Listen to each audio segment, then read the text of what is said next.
All right, guys, go ahead. Chris, are you seeing any sort of connective tissue between the leagues, being not being protected from this year to previous years, and just anything that you can point to? A lot of it has to do with bad offense, really. I thought, of course, they switched up their defenses a little bit, and we didn't react quickly enough, and there still was a lot of good looks out there to be had. We got slow, the ball got sticky again, and that seems to be our kind of MO when the game starts turning against us, and we've got to, even though the coverages were different, we still got to play with more pace and quicker decision making. How do you guys learn to get it unsticky, to get that pace into it when it's not there and kind of spark it? You just got to keep trusting the system and understand you're not doing it all by yourself. I think that's the thing is like guys just want to rise up, make a play, go into head down ISO mode, and that's not really that's not really a winning recipe. So. When you mentioned last night they were more switching on you, does that lead to more ISO heavy because maybe guys see, well, I have a different guy on me now? Yeah, absolutely. That's the why people do it is to change the rhythm of your offense. But the first principle when it comes to attacking switching is stay in the flow of the offense. Eventually, if you create enough movement, enough distortion, there will often be some sort of mishap out there that you take advantage of, or maybe it's a offensive rebound against a small or something like that. So there are advantages there, and you just got to be patient and try to find them. So. I know it's a long-standing discussion probably, but how do you get Ant to shoot fewer mid-ranges?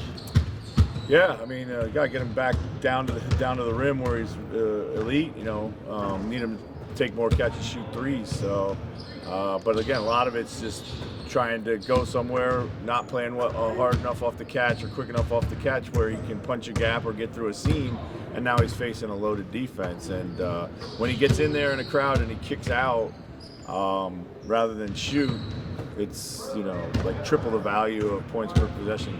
It's pull-up jumpers for us. So yeah, we just educate him. It feels like last year it kind of came into the season doing something similar. So there'll be a course correction, I'm sure.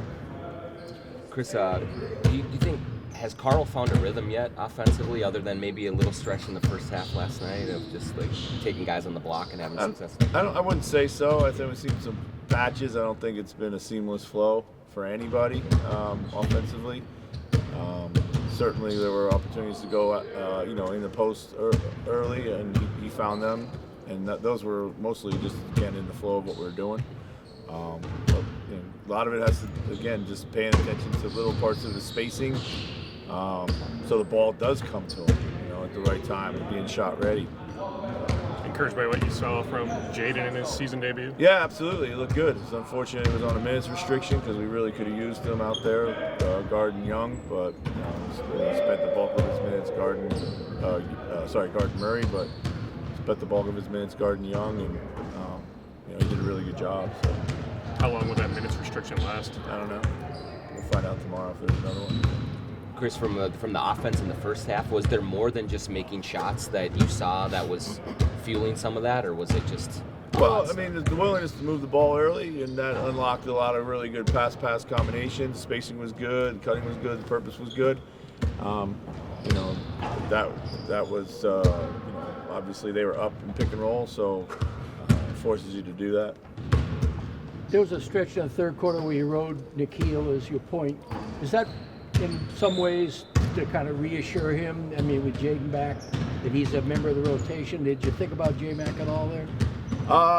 Yeah, I've thought about J-Mac for a minute, but I thought, Nikhil would be able to do a good job defensively. It didn't work out that way. I thought he did a decent job.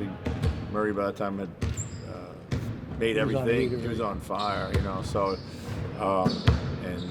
my real regret there is not moving Kyle over to him with a little more length, or maybe changing the rhythm of the game with his zone or something else like that.